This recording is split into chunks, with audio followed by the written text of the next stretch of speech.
A possibilidade da teologia. Um pré-requisito para se construir um sistema teológico é provar que o conhecimento teológico é possível. Jesus diz que Deus é Espírito. João 4:24. Ele transcende a existência espaço-temporal do homem. A questão que então se levanta diz respeito a como os seres humanos podem conhecer algo sobre ele. Deuteronômio 29:29 tem a resposta. As coisas encobertas pertencem ao Senhor, o nosso Deus, mas as reveladas pertencem a nós e aos nossos filhos para sempre, para que sigamos todas as palavras desta lei. Deuteronômio 29:29. Teologia é possível porque Deus se revelou a nós através das palavras da Bíblia. Deus revelou sua existência, atributos e exigências morais a todo ser humano, incluindo tal informação dentro da mente do homem. A própria estrutura da mente humana inclui algum conhecimento sobre Deus. Esse conhecimento inato, consequentemente, faz com que o homem reconheça a criação como a obra de um Criador. A grandeza, magnitude e o desígnio complexo da natureza servem para lembrar ao homem de seu conhecimento inato sobre Deus. Os céus estão declarando a glória de Deus. A vasta expansão mostra o seu trabalho manual. Um dia fala disso a outro dia. Uma noite mostra conhecimento a outra noite. Não há discursos, não há palavras. Nenhum som é ouvido delas. Sua voz estende-se por toda a terra, suas palavras até os confins do mundo. Salmo 19:1-3. Portanto, a ira de Deus é revelada dos céus contra toda a impiedade e injustiça dos homens que suprimem a verdade pela injustiça, pois o que de Deus se pode conhecer é manifesto entre eles, porque Deus lhes manifestou. Pois desde a criação do mundo os atributos invisíveis de Deus, seu eterno poder e sua natureza divina, têm sido vistos claramente, sendo compreendidos por meio das coisas criadas, de forma que tais homens são indesculpáveis. Porque, tendo conhecido a Deus, não o glorificaram como Deus, nem lhe renderam graças, mas os seus pensamentos tornaram-se fúteis e o coração insensato deles obscureceu-se. Romanos 1:18, 21. 2. Embora o testemunho da natureza concernente ao seu Criador seja evidente, o conhecimento do homem sobre Deus não vem da observação da criação. A última passagem em Romanos nos informa que o conhecimento de Deus não vem de procedimentos empíricos, mas do que tem sido diretamente escrito na mente do homem. É um conhecimento inato. De fato, quando os gentios, que não têm a lei, praticam naturalmente as coisas requeridas pela lei, tornam-se lei para si mesmos, embora não possuam a lei, pois mostram que os requerimentos da lei estão escritas em seu coração. Disso dão testemunho também a sua consciência e os pensamentos deles, ora acusando-os, ora defendendo-os. Romanos 2:14, 15. 3. Os teólogos chamam isso de revelação geral. Esse conhecimento de Deus é inato na mente do homem e não se origina da observação do mundo externo. O homem não infere do que ele observa na natureza que deve existir um Deus. Antes, ele conhece o Deus da Bíblia antes de ter acesso a qualquer informação empírica. A função da observação é estimular a mente do homem a recordar esse conhecimento inato de Deus, que foi suprimido pelo pecado, e é também por esse conhecimento inato que o homem interpreta a natureza. Toda pessoa tem um conhecimento inato de Deus, e para onde quer que ele olhe, a natureza lembra disso. Todos os seus pensamentos e todas as suas experiências dão testemunho irrefutável da existência e dos atributos de Deus. A evidência é inescapável. Portanto, aqueles que negam a existência de Deus são acusados de suprimir a verdade pela sua perversão e rebelião, e ao reivindicaram ser sábios, tornaram-se loucos. Romanos 1:22. Em outras palavras, a revelação geral de sua existência e atributos por toda a sua criação, isto é, o conhecimento inato do homem e as características do universo, deixam aqueles que negam a sua existência sem escusa, e assim eles são justamente condenados. Embora uma pessoa tenha um conhecimento inato da existência e dos atributos de Deus, e o universo criado sirva como um lembrete constante, a revelação geral é insuficiente para conceder conhecimento salvífico de Deus e de informação impossível de ser assim obtida. Assim, Deus revelou o que lhe agradou nos mostrar através da revelação verbal ou proposicional, isto é, a Escritura. Essa é a sua revelação especial. Através dela, ganha-se informação rica e precisa concernente a Deus e às suas coisas. É também através da Escritura que uma pessoa pode obter um conhecimento salvífico de Deus.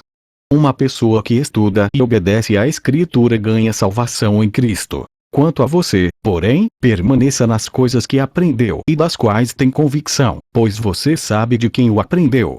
Porque desde criança você conhece as sagradas letras, que são capazes de torná-lo sábio para a salvação mediante a fé em Cristo Jesus. 2 Timóteo 13:14-15 O conhecimento de Deus é também possível somente porque Ele fez o homem à sua própria imagem, de forma que há um ponto de contato entre os dois, a despeito da transcendência de Deus.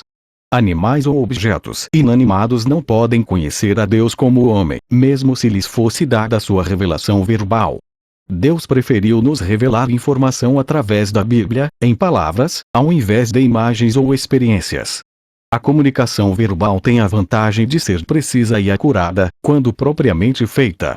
Visto que esta é a forma de comunicação que a Bíblia assume, um sistema teológico digno deve ser derivado de proposições encontradas na Bíblia, e não de quaisquer meios de comunicação não verbais tais como sentimentos ou experiências religiosas.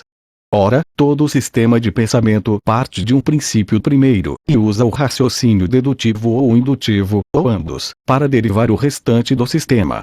Um sistema que usa raciocínio indutivo não é confiável e desbanca para o ceticismo. 4 Visto que a indução é sempre uma falácia formal, que frequentemente depende de informação empírica, e produz conclusões universais a partir de particularidades. A certeza absoluta vem somente de raciocínio dedutivo, nos quais particularidades são deduzidas de universalidades por necessidade lógica. Contudo, visto que o raciocínio dedutivo nunca produz informação que já não esteja implícita nas premissas, o princípio primeiro de um sistema dedutivo contém todas as informações para o resto do sistema.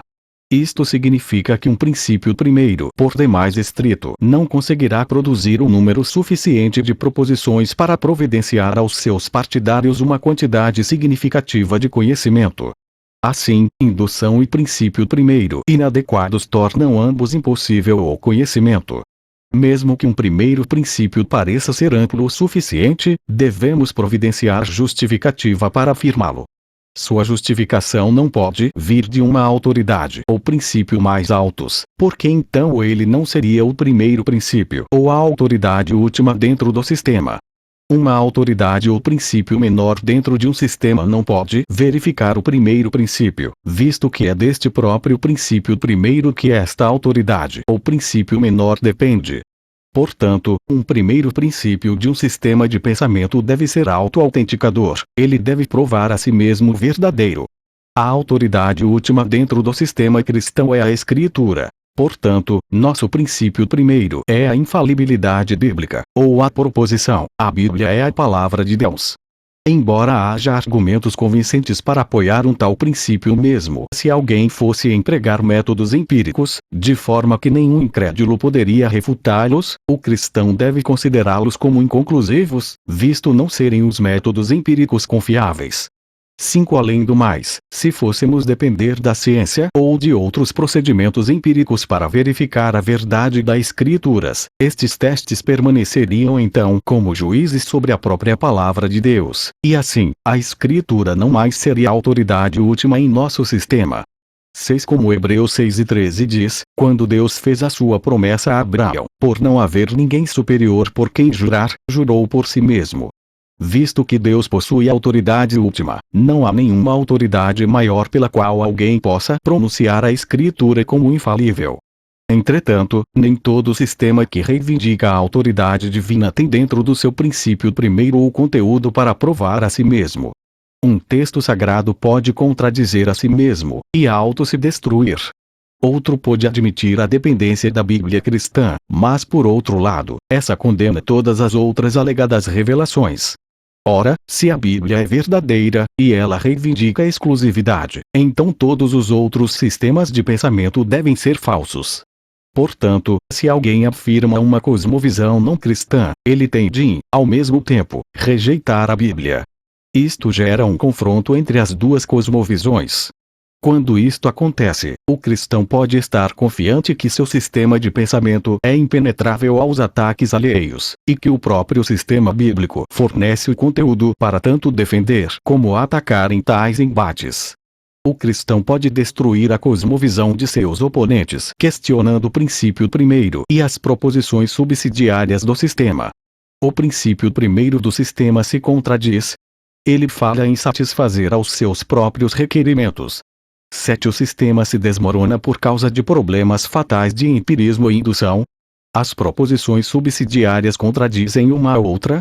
Ele se apropria de premissas crispas não dedutíveis de seu próprio primeiro princípio. 8. O sistema dá respostas adequadas e coerentes para as questões últimas, tais como aquelas concernentes à epistemologia, metafísica e ética. Para repetir, o princípio primeiro do sistema cristão é a infalibilidade bíblica, ou a proposição: a Bíblia é a palavra de Deus. Deste princípio primeiro, o teólogo põe-se a construir um sistema de pensamento inclusivo baseado na revelação divina infalível. Até onde este raciocínio é correto, toda parte do sistema é deduzido por necessidade lógica do princípio primeiro infalível, e é, assim, igualmente infalível. E, visto que a Bíblia é a revelação verbal de Deus, que requer nossa adoração e comanda nossa consciência, um sistema de teologia deduzido com validade lógica é autorizado e obrigatório. Portanto, até onde este livro for acurado na apresentação do que a Escritura ensina, seu conteúdo resume o que todos os homens devem crer, o que os cristãos estão comprometidos a crer, e o que é objetivamente verdadeiro.